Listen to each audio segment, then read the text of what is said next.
Outer Orange. Hello. So that's right, we are back with another Zorga deck profile. I haven't done like I don't even know how many I've done at this point. I think there's like at least like 7. I think I've done one for almost every single set, with the exception of like set 8, 9, and 10, because there wasn't really much to work with. So I've recently been messing around with that new grade 1 promo. That's the Mythic promo. That's like meant for like a different deck, but it works really well generically in almost every Stochea deck. So today I'm going to show you guys Zorga with that promo, and let's go ahead and get started. All right, привет, welcome here. So we're going to go ahead and start with the Zorga profile, but as always, I thought I'd talk about my sleeves. So for the ride deck sleeves, I'm actually using these blackout sleeves with some of the rose petals on the outside. A lot of people ask me about these. These are dank ritual sleeves. A lot of people on my shorts tend to ask me. The dank ritual sleeves, you can go to dankritual.com to find these, and I really love them. They're actually not that expensive. I actually like them more than the Mana Moon ones, which is kind of wild because the Mana Moon sleeves are pretty nice. One thing I like about these is that they're not too in your face when you put them on. They're very, very relaxing, and the only reason I keep them on the back side is just in case people need to read what my cards do, so I keep them on the back side. And then for the main sleeves, as you guys know, I'm still obsessed with the Dragon Shield sleeves, so of course with that in mind, I'm still using them. This is what these look like right here. These are the Ombre Valentine ones, and I really love them so much. I love the white. And then of course, and for deck box, I'm actually using the Kaguya Love is War deck box right now. I really like this one. It's actually one of my favorite ones. I'm actually starting to stay away from deck boxes like these, just because they're, I don't know, they're now that I have like more of like the more leathery, cooler looking ones, these are starting to kind of fall off for me. But recently I've been really vibing with this one, so I put it in. But we're gonna go through the ride lines here, the ride line here, and then go into the deck and just kind of go from there. So we're gonna start off, of course, with the 0. The 0 can be whatever you want it to be in this deck in particular, because it does not matter, because the grade 1 is actually Rancor Chain, and Rancor Chain is a very popular card that tends to be run in Zorga and a couple other decks. Basically, has a very awesome skill. So blast, you draw 2 cards and choose an order from your hand and discard it. If you can't choose an order, you have to discard 2 cards instead of 1, and you can discard whatever you want. It uses the secondary effect. Basically, if you played an order, he gets plus 2k. He can be a 10k beater if you want him to be, but very rarely used for that purpose nowadays. Before, it used to be very popular. Next, we have Husk, which coincides with the Rancor Chain. His effect says when placed on Vanguard, you can choose a normal order. This one can discard any order. This one has to be a normal order. You choose a normal order from your drop, bring it back to hand. And then his other effect says, again, very similar to this one, if you play an order, he gets plus 5k, so he becomes a 15k beater. And basically the way the synergy works is you want to dig really deep for orders and then bring them back to hand, and then you go into blue Zorga to kind of start off your game. But this is not the beginning, nor is this the end of where this ride line goes. So this one says whenever you were to play an order from your hand, you can also play one from drop and perform Alchemy Magic for its first effect. Second effect says counterblast once per turn and choose a card from your drop and call it to the board. This is very, very important, especially nowadays. If you really want to play like a tanky kind of build, this is like the rare you want to go. Some people prefer red. Red is more aggressive, and red kind of keeps you Alchemy Magicking a little bit easier. But there are cards that make blue better, and there are cards that make red better. So it's up to you kind of sort of which approach you want to go. I prefer blue because of how I play the deck, and I understand why people would pick red, or why people change things up, or in general just why people play different cards. Run all 4 now. I used to run 3 for a while, but I run the mask kind of corresponds with whatever the Zorga that's underneath your van. Basically when you go into mask, he can only really ride on Zorgas, so this is kind of like an extension to your ride line. You basically want to run this because this is just a really good card. This card is pretty insane, but the downside is you do lose the revival once you ride to this card, but he has some upsides to him. So he has a couple effects on him. He says he can only ride on Zorga, so just keep in mind you can't just write him on anything. And then it says when you would play an order from your drop, you can also play one. When you would play an order from hand, you can also play one from drop. Now the key thing about this one is you can play any order with any order. Zorga is actually restricted. They have to be different card names, so you can't play 2 of the same order. You have to play 2 different ones. What's cool about this one is you can play the same one. So if you want to stack orders, you can do whatever you want. You can play orders any order in any way, which is really cool because it opens up more flexibility, makes it easier to Alchemy Magic, which is something that actually blue Zorga definitely struggles with. You always have to constantly have 2 different ones, and sometimes that can hurt you. He has another effect that says if you did Alchemy Magic this turn, your front row gets plus 10k power till the other turn, which is also really massive. You can remove a Zorga from drop, soul, or where is it, hand? I believe it is. It is drop, soul, or hand. I actually didn't realize you could do it from hand too. That's probably why people run this, run some extra copies of this. But anyway, so you can remove one and you could perform one of the following. You can either basically call a card to the board, or you can grab an order to hand from drop. So ideally it has to be a normal order, just keep that in mind. So basically you can just set up with the extra copy. You can just soul blast this out at some point, and then from drop you can just like get rid of it, remove from the game, and then to get an extra effect. And it's free. There's no counterblast, no soul blast, no nothing on it. You just remove from the game and you get the ability. So if you need orders, you grab orders. If you need board, you grab board. So it's just up to you how you want to do this. Now the key thing about this is that this is a mask card, so you have to play mask stuff to make it work, which ideally you want to play this. And then there's a couple other cards that we're going to be talking about here in a little bit. This is a mask deck, so you want to focus on mask stuff. It's a little clunky, but I will say nowadays with some of the newer support, this got a lot better, so I like it more. But that's our threes. We're going to keep going with our threes. We also have our dragon. This is Roaming Prison Dragon, very popular card that you can run in multiple decks, not just this one. As long as you play in order, you can play it. You do get special abilities if you alchemy magic. If you play in order, you pick one of the skills, which is you either give them 10k or you give them a crit. If you are alchemy magicking, you get both effects, so you get 10k and a crit. So he's a 15k to crit rear guard at all times. In Zorga specifically, basically, especially once you're at 3. Early on, he's just a beat stick. He's just a 15k beater.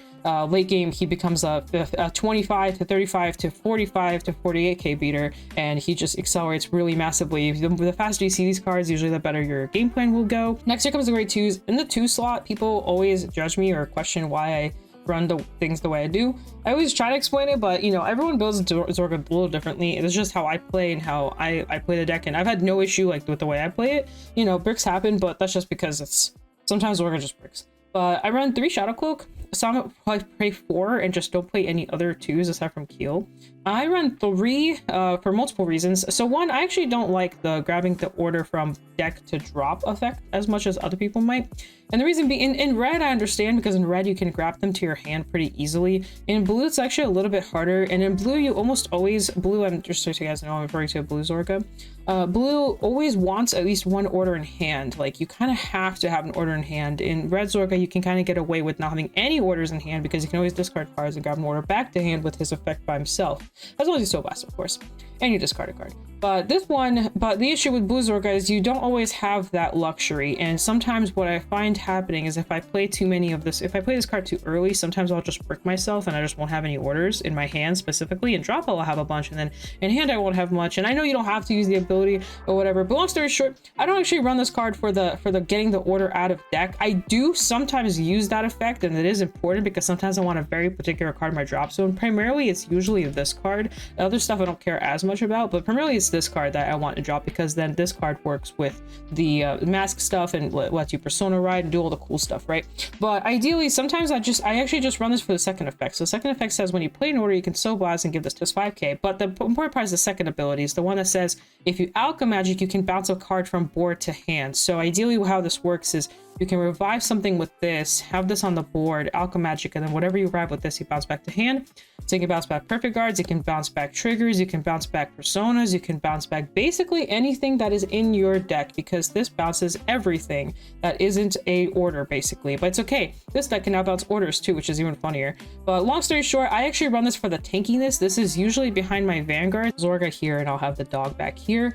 Because the Zorga number will always be pretty big anyway, so sometimes I just literally just keep them behind Vanguard, just keep bouncing stuff back to hand. I had a Claudine matchup where they have quad drive usually, and quad drive is really massive, by the way. Their tokens get really big, and you need a perfect guard basically every single turn. Well, guess what? This guy will constantly find you that. Then you might be asking yourself, well, then run it at 4. That way you consistently get your PGs and stuff like that. Well, the reason why I don't run it at 4 is because this isn't the only thing I want my deck doing. The Elwith, which a lot of people do not run, and I'm always surprised that people don't run this, because this card's very powerful. Anytime I don't see this card, I'm usually a little sad, or I'm usually having a hard time catching up. I have had this card at higher counts, but I have noticed specifically in the current build that I have that I do need this guy sometimes, just because of the bouncing alone, just to keep the tank going. I've literally lived like 4 Claudine turns, which is 4 quad turns, by the way, 4 quad drive turns. It's a lot of stuff to live through. But anyway, this card's really good, but also it can be called from anywhere. Keep in mind the cloak can only be called from hand for its first effect. Second effect doesn't matter as much, but the first effect, if you want to utilize it, can only be called from hand. This card can be called from anywhere, which means I can call it off of orders. I can call it mid alchemagic. I can really call it an even point, and I'll usually get its effect off, right? So that's why I actually think 2 is a perfectly fine number. His effect basically says when he's placed on rearguard circle, you can Counterblast, Soul Blast, choose a rearguard circle without Dragon Tree marker, get a Dragon Tree marker. If you don't know what that is, it's one of these. This is part of the mask stuff, and it also gives extra 5k power if you're on a mask Vanguard. You basically should search your deck for one of these and add to hand. This is the most important part about this card, is the fact that this gets you an order to hand. And then you have the order, so then you can play or do whatever you want with it, and basically have access to an order. The most important part about this is you have access to an order. You usually want this in drop, which is why a lot of people value the cloak. But actually what I'll do is sometimes I'll just alchemagic this with another order, and then it'll magically get into drop, and then I'll proceed to put this card into soul, and then go into the mask Zorga. Long story short, I like this card, and there's actually another card kind of similar to it that does similar functionality but in a different way that we'll talk about later, that I actually used to really underestimate, but I really appreciate nowadays. Before we finish off the 2s, we do have one more. We have the Keel. I used to run this at 2, which most people I think ran at 2. I bumped it down to 1. This is more of just like a if situation. Basically, this card lets you have a 4th attack. When your Zorga attacks, you can retire something, call this out for a counterblast, and you have to put on a Dragon Tree marker specifically, so it has to be on one of these. So he'll always be a 10k, and then he'll be 20 under Persona, 30 under Zorga mask specifically, and then with the booster, he'll be like 38 if you have the booster active. This is the card that's kind of like the counter, but the extension to the Elif, the grade 2 we were just talking about. This is, God, I never know its name. I just call it Bull. This is the Wretch Bist or something. I don't know. I'm just calling it Cow. It's just a cow. It's a cow. It's a bull. It's something like that. Basically, this one says on place you can counterblast, get a Dragon Tree marker. With the rigor without one. Second ability says once per turn, if your Vanguard is grade 3 or greater, you can counterblast, Soul Blast, choose a normal order from your drop, put it back to hand. So ideally it has a similar effect to what the Elwith was doing. So these two actually have very similar skills. This is once per turn, so you just kind of keep doing it. This is like an on-place one. This one you just kind of use early, and then this one you kind of use like towards the later game. I have found out over time that I've actually been very finding this card very useful. I'm almost at the spot where I want to bump it to 4, but I am resisting myself from putting it to 4, but I really want to, because this card actually comes up quite a lot. It's actually not even so much the fact that it's the card, it's actually the AK, strangely enough. Having this behind like a dragon on a pop-off turn means the columns are 48, which are really hard numbers for your opponent to guard. And then if you hit triggers on top of that, they're very hard numbers to guard. The AK matters, so if you have like the 5k tokens on the board, like something like this instead, weirdly enough, that 3k does come up, and I didn't even realize that until I started testing more, just how much that AK matters. Usually my columns will have 2 bulls, and then like my Vanguard may or may not have a booster. It just kind of depends, but my rear guard will always have boosters. Ideally, this card lets you unbrick yourself. I will say it's a little rough if you deal with decks that retire you a little bit more. Then you really want this on the board like the whole game. If people start kind of like poking at it, it's a little bit harder to keep reviving it. I personally don't run too many cards that revive, so to me this can be a little troublesome unless of course I have Zorga himself. But for the most part, this card's very useful. The first effect you won't use as much, the on place, though the on place does come up. It's surprising enough. I've used it. Sometimes I get greedy and I just go for it, but the second effect definitely comes up, especially when you're starting to run out of orders like this. The second effect does come strong. Keep in mind you can only pick up normal orders, so you can't pick up blitzes and all that funky stuff. You can pick up Regalia's pieces though. Regalia's pieces are counted as a normal order, so just something kind of keep in mind there. But yeah, so basically this is just your unbreaker. It's your secondary unbreaker. It's a different form of an unbreaker to this card. Basically this one gets you an order to hand that's specifically an order for your Zorga turn, and then this gets you any order to hand to basically just keep alchemagicking as the game goes. This is like your starting point, it's like your end point. So very good stuff. The soul actually isn't that much of an issue. The deck soul blasts quite a bit, but you also will put a lot of stuff in your soul, so it's not the end of the world. I still run 1 mushroom. This is borrow mushrooms. I used to run 3. I bumped it down to 1 now just because I really like the bull. This does come up. Sometimes it doesn't come up as often, but sometimes I'll just call this out early, just use its effect, do its thing. On the games I break and I see this is nice because I'm still doing something. I'm still poking. I'm still forcing some kind of pressure. And then into soul it really helps. And then you can also put him into soul, call over the dragons, and then now your dragons are set up in case your opponent tries to deny you in some way. This really helps. So I really like it. Question why people ran these over like the one blitz order, because it was an order, kind of helps with, you know, having that extra blitz, right? You know,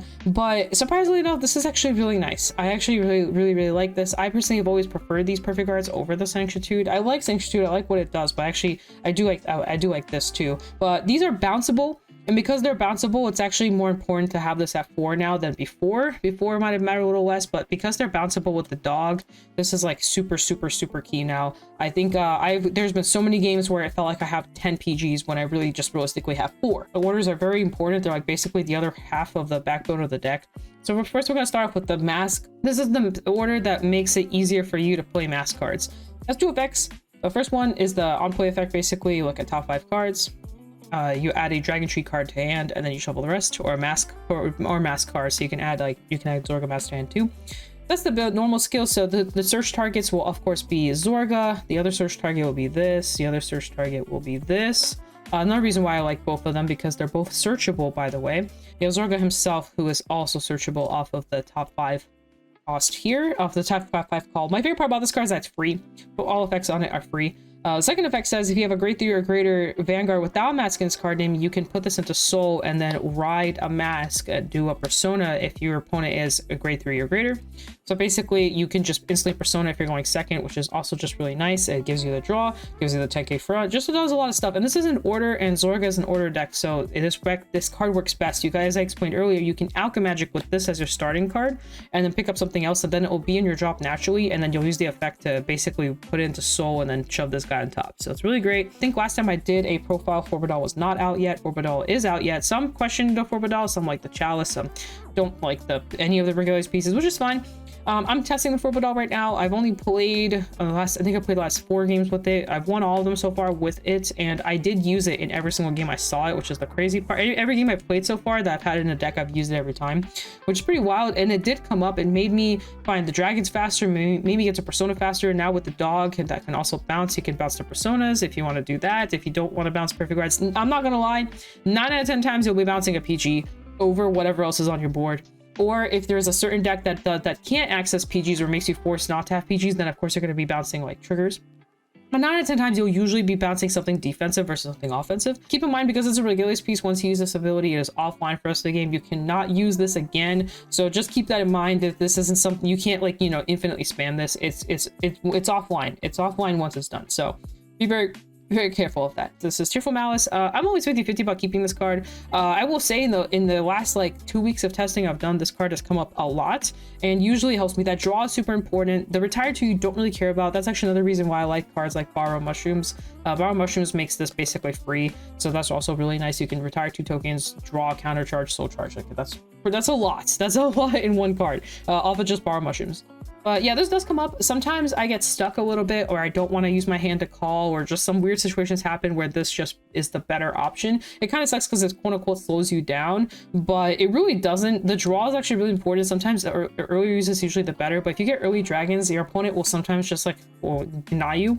And you get really stuck sometimes, and that sucks. I've had people deny me before, where they purposely deny me the ability to Alchemy Magic. And another reason why I like this is because it's again it's a free card essentially. You'll notice all my orders are all free. The reason why I do that is because I hate being stuck on resources with this deck. The last thing I want is to not be able to do what I want to do. This deck is already pretty clunky in some ways. There's already so much that needs to go right. The last thing I would want is to be denied resources. Let's say you check the over trigger defensively and now you're completely out of resources. Well, guess what? You can still play the game with costless cards, right? It's because and some people even assume, they think oh, if I deny you, then I know that you can't do anything because you need counter blast and soul blast, because they'll look at other cards, they'll look at the bull, right? They'll read the bull and be oh, that requires a counter blast and a soul blast. They'll read Elwith, they're that requires a counter blast, soul blast. They'll read Zorga, they're oh, that requires a counter blast. So they're thinking oh, I could just deny the person, and then they can't play the game. And then I'm over here with my costless orders between the mask and other ones. I'm still Alchemy Magicking, I'm still persona riding, I'm still doing stuff, my board is still full, so I like that ability. That's why the more Zorga I've been playing, the more I've been taking out cards that say counterblast or soul blast on them, and it's been great. It's been a great time. But anyway, I like the Malice. This does come up. It's usually pretty good. You have to be careful with the soul, but it's okay. Sometimes this gets stuck in soul. That's why you really want to utilize this card and kind of get it out of soul, or if you happen to find this guy too, you can use that there. But yeah, so that's our Tearful Malice. Next we have the drive thing, ye, gather upon ye. This card I used to run it at 2. I bumped it back down to 1. Basically, it says you can discard an order to play this card, and that's what I don't like about it. But anyway, the second effect says you give your Vanguard an extra drive. Keep in mind, if you're on Blue Zorga and you Alchemagic first and then you go into Mask, you will lose the drive. So just something to keep in mind, you do lose the drive if you do that, so just be very careful of that. Make sure you Alchemagic properly and make sure you don't screw yourself there. But basically, this card just says give your Vanguard a drive. You can use this early. My favorite part about this card is when I'm cluttered with orders. Like sometimes there are games where my entire hand is orders, and if this happens to be one of them, I ditch this as fast as I can. I just instantly ditch this, start using it, and I'm hoping that my drives are just have like better cards than like all these orders in my hand. So this does come up, and it's usually not bad. The big bad boy, the new boy in town. This is the Mythic Habitat. This card's insane. I already knew this card was going to be insane, and I'm just so happy that we got it over here. So thank God we actually got a promo at a pretty good time. It could have been months before we got this card, but thank God that didn't happen. This card's really good. Some people run this at 1, some people don't run this at all. I'm experimenting with 3, and so far 3 has been insanely useful because this card makes the dog perfect guard play like even better than it already was. This top 7 goes crazy. This is like the best searcher right now that Cirque has access to. Top 7 for whatever you want is like kind of insane. But the funny part is that's not even all the effects on the card. There's more stuff on it. So the first effect is top 7. You call up to 1 unit card with a grade less than or equal to your Vanguard to the rearguard circle, and you shuffle. So basically top 7, call whatever as long that's your Vanguard or less. So you can call 1s, 2s, and 3s depending on the grade you're on. Obviously when you're on grade 3, you can call anything basically as long as it's not a grade 4 in that situation then. And then it has other abilities. In deck, when you would search or choose a unit card from your deck, you can choose this card. So if you want to search for something, you can actually search for this, which is also wild. And then on top of that, it says when this card would be called from deck to rearguard, you can put it into your hand. So ideally what you can do, and I'm actually going to make a little short on this, but what you can do is you can play this card. You play it top 7. If you find another one in your top 7, you can call it to the rearguard circle and then bounce it back to hand, which is pretty nuts because it did come up. There was a game where I was actually short on orders and I decided to high roll. I was like, I don't have any orders. I need to do something. So I actually played this on turn 2 because I had no orders, and top 7, I actually found an order. So I was like, all right, this one now goes to drop. The other one will go to hand. It still sucked because I couldn't perform full Alchemagic since this card does require different ones, but at least I had the order in hand. I was set up and was ready to go, and it decked into card. And I got a free card back to hand. Like, who's gonna complain about that? Like, I'm not gonna complain about that. So yeah, this card's nuts because the orders matter like so much. I just want to show you quickly what the orders are looking like. This is basically our orders. It's very non-traditional because a lot of people run the blue looking order that says Counterblast, give your Vanguard the 5k for real passive, and then, you know, joke flows, other things. Some people on Resentment too, and then there's also Soul Body Condensation. I personally love this right here. Every single card in here is basically free. These two are the only ones that are quote unquote not free because this one requires a discard, this one requires 2 rearguards on the board, but everything else here is free. Every like my favorite interaction is this into this. This is like hilariously disgusting to me because you look at top 7, grab something, you look at top 5, grab something, you deck them 2, and then you get 2 dragons out, and then your front row gets basically plus 20k power with all the effects going off. And then you also get like PGs back to hand, you get free board presence, you get free deck thins. Like, it's actually kind of wild just how funny this interaction is. Resentment was good for its time, but top 3 with the mandatory grab feels kind of bad sometimes. The body conversation isn't terrible, but again, there have been so many games where I just have no soul. Like, I just go through all my soul and then I have no soul, but guess what? I could still play the game with these orders. There are definitely games where I'm out of Counterblast completely. I don't see Tearful Malice. I just go through my CB. It's not even intentional. I'm just trying to play the deck, right? And then I'm out of Counterblast, but guess what? I can still keep playing the game. I think that's the biggest important part, is that you want to keep playing the game. I'm running 4 of the fronts. This is just the effect fronts. The draws aren't bad, but I actually just want to hit triggers as much as possible. And if I'm drawing too much, sometimes I'm just drawing to triggers. I'd rather hit those. So I actually just value the 20k shield. The other thing is, because of the dog, you technically aren't running 16 triggers. You're technically running 20 or something along those lines, depending on how often you use the dog. A lot of the times, if you're bouncing a lot and you're bringing back triggers to hand, you're ideally reusing the same triggers you're already guarding with. So that's why the draws aren't as impactful, and I think the fronts are better. You can make this a crit if you want. That's okay. I don't see an issue with that at all. If you want to make 8 crit 3 front, that's fine. I like the 20k shield. I really value it, and I also like the fact that my dragons are already 2 damage. So honestly, making my dragons even more unguardable just sounds nicer to me. I don't always need the crit. The only time the crit comes up is when my opponent says no guard to Vanguard, which doesn't happen as often as some people might think. So I run the four fronts instead. And then we of course have the 3 regular vanilla crits. These are just regular vanilla crits, crazy in here. I do run the 4 in-soul crits. These do not come up as much as they used to, but there is a future where these will be coming back as like a staple. So of course I'm just running them for those just in case rogue matchups, but the minute prison starts becoming a stronger deck, you will 100% need these way more often. This is going to be your way of just cycling through your soul as much as possible without being too hurt by prison, because prison will start going after your soul. You want your soul to stay alive, which is, by the way, another reason why red Zorga is a little harder to play. Red Zorga requires a soul all the time, and you will basically be locked out if you play red Zorga into prison. So that's why you need these as much as possible, but if they touch it, then you're kind of screwed. But this just helps you cycle as much as possible. We have our heals. I do run 1 of the crit heal. You don't really need it. I think this is fine. I will say sometimes the raw 10k shield comes up more so than the effect trigger. Sometimes I just want to guard with just a really nice solid 10k, and this does come up. Sometimes I'll do a 15 and a 10 like this. This is 25 guard like together, right? So this does come up quite often, like just this combination, instead of having to guard like something like this, which is just way more awkward because I'm losing a shield value basically. So that's the only time where this comes up. But because I can recursion this with the cloak, with the shadow cloak, this comes up actually quite a lot, since again Diva, if I do happen to find this, I can keep recursioning the same trigger over and over again, which is really nice. There's that. Last but not least, we do have the Stoicheia overtrigger over the other overtriggers. You can choose to play the other OTs. That's perfectly fine. I really could not tell you which one is better. The issue with the OT is that it's only a one of. You don't always see it, right? So you can't test and just assume you're always going to see it. And because of that, it's hard to, for me personally, it's hard to figure out, specifically in this deck. In other decks, a little easier. Like Keter decks, it's easy. Just don't play the Keter OT, like unless you're playing Passion. Like it's a lot easier to know which trigger to play. I will say in a deck like this, it's a little bit harder because the Stoicheia OT is just so good. It's hard to justify this one over like the red or the blue one, because this one's just so strong. Because this one says you draw 2, you heal, you give your front row 10k, and you get a crit. Whereas the blue one literally just gets you a card from drop and you get a front row, right? So the blue one's like out, like you don't want to play the blue one in this deck. The red one, however, gets you an extra attack, which means your dragon can attack again.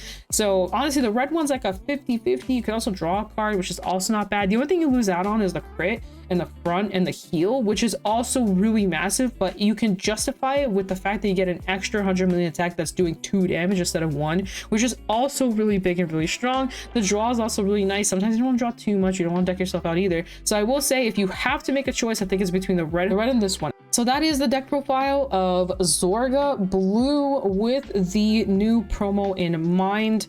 I think this deck is definitely at its peak right now. I will say, I think I put it a little bit lower on the tier list when I recently made a tier list, and someone did point it out, and I actually completely forgot that this was dropping for us. Anytime I see promos, I just assume we're just not going to get them anytime soon, and I just forgot that this one in particular, we're actually getting a lot sooner than the past, and then the history of promos we've had. This one was probably one of the fastest ones we got. So with that being said, I will say, with that promo in mind, I think this deck is a lot stronger right now. I don't know if set 12 plus Orphist and the other trial decks will hurt it to where I'll push it back, but I think currently, I actually think this deck's insanely powerful right now. And if you want to compete, if you're competing like right now, I highly recommend this deck. I actually think it does a really good job into Ballistic Diva, which is the main issue is, and then into the rogue and weird stuff, this deck actually performs really well too, because this deck doesn't care. It doesn't care about all the weird stuff. It doesn't care about the rogue. It doesn't really care about anything. All it cares about is the fact that it can play the game. And because it's a tank deck too, it can also tank through a lot of the weird stuff people have. So anyway, that's all I have. So I hope you guys enjoy this. I really like this deck. I hope you do too. Let me know below how you feel about this deck and any other stuff. Also, shout out to 50 Cards as always. 50cards.shop, code orange for any of the goodies. He's a lot of the reason why I still have physical cards. So because of him, I'm able to keep restocking if I ever need to restock. So you can also restock by going to 50cards.shop, code orange for all the goodies. So anyway, peace out guys. That's Vidania. See you guys in a future video. Bye.